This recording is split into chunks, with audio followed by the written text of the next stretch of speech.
Hello everyone, my name is Craig Adler. I am a retired certified financial planner. I'm also sometimes known as the Angry Financial Planner. I am angry because we have made personal finance far too complicated. This is especially true in the world of Social Security and retirement income planning. In today's video, I'm going to be sharing with you 3 very good reasons to claim Social Security benefits as early as possible. Generally, that would be age 62. I'm also going to be sharing with you, though, one great reason you don't want to make that decision. So the 3 very good reasons to start claiming Social Security as early as possible would be these. 1, you need the money to live on. If you need the money to live on, you're going to have to claim as early as possible. Reason number 2, you are single and you have a known health problem that is going to result in a short life expectancy. This will not always be true for a married couple, but it definitely will be true for a single individual. And the 3rd and final reason to claim Social Security as early as possible, you believe, and you probably believe correctly, that your money will provide far more enjoyment in your 60s than it will in your 70s and 80s. You realize that delaying might be better financially, but you also realize and accept that you will be able to enjoy your money much more when you're younger than you could when you are older. Those would be the 3 very good reasons for claiming Social Security benefits as early as possible.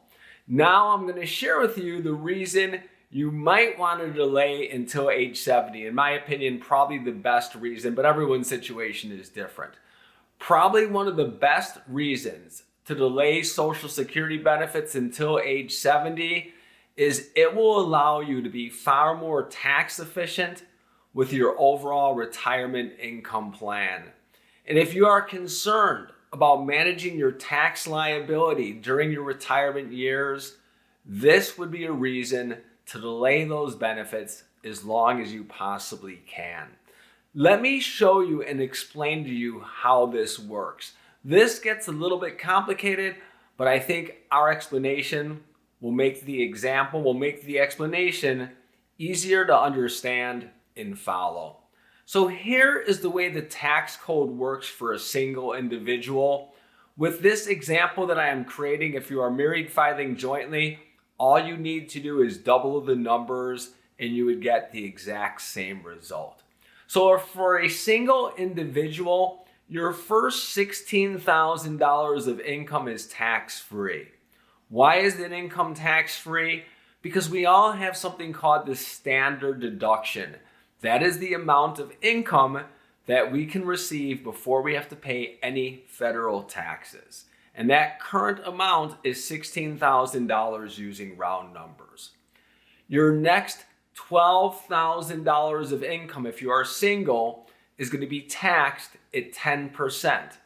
That means your first $16,000 will be tax-free. Your next $12,000 will be taxed at 10%.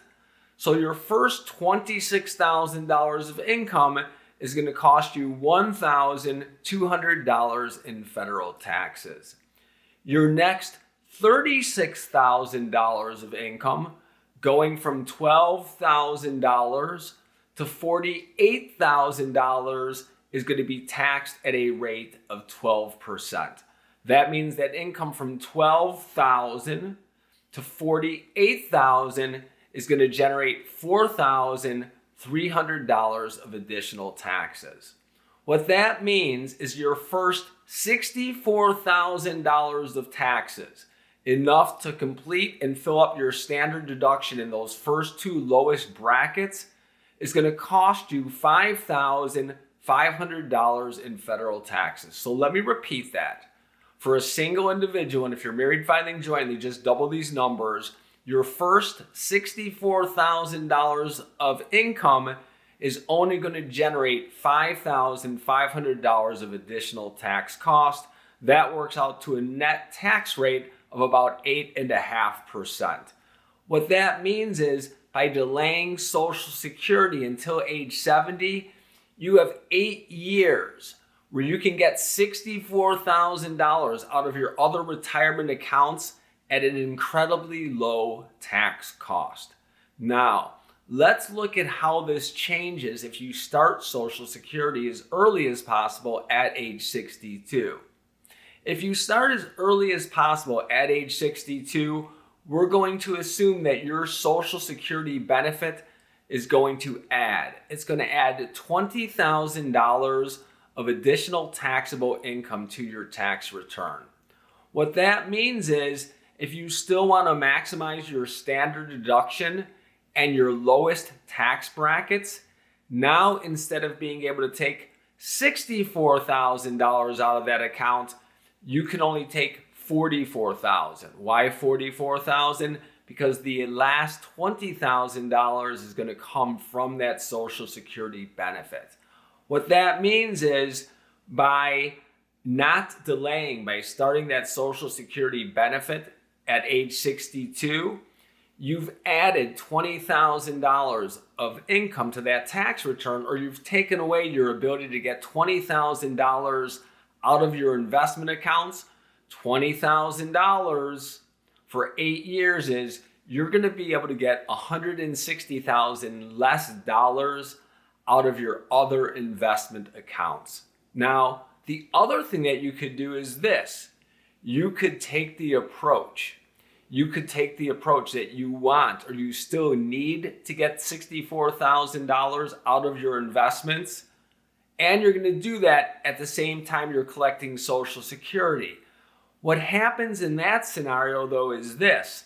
That $20,000 of your Social Security benefit is going to go on top.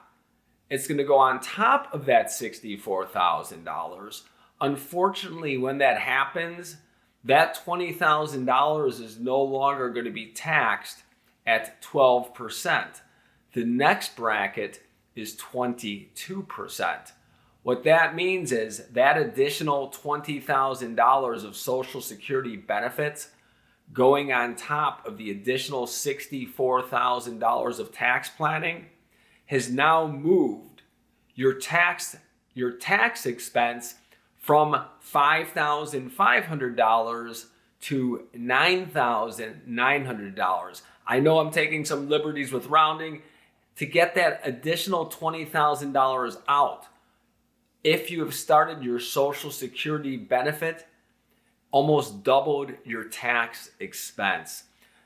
If you are concerned or if you are worried about improving the tax efficiency of your overall retirement income plan, that would be an outstanding reason to delay benefits as long as possible. I don't even think this topic is debatable. I believe it is going to be true for the majority of individuals. If you are looking for who this might be most beneficial for, it's kind of difficult and kind of hard because I believe it would be beneficial for everyone from a tax perspective to delay those Social Security benefits as long as possible. But I would say the sweet spot would be this. If you're single and you have about $500,000 in retirement accounts, or if you're married filing jointly, if you have about $1 million in retirement accounts, from a tax perspective alone, I would say it would always be tremendously beneficial to delay those Social Security benefits as long as you possibly could.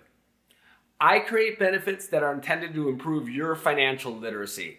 I really hope this video achieved that objective. As always, new subscribers are always nice, but I really do hope you found this video beneficial and helpful. And remember, when it comes to our money, it is always better to be educated than angry.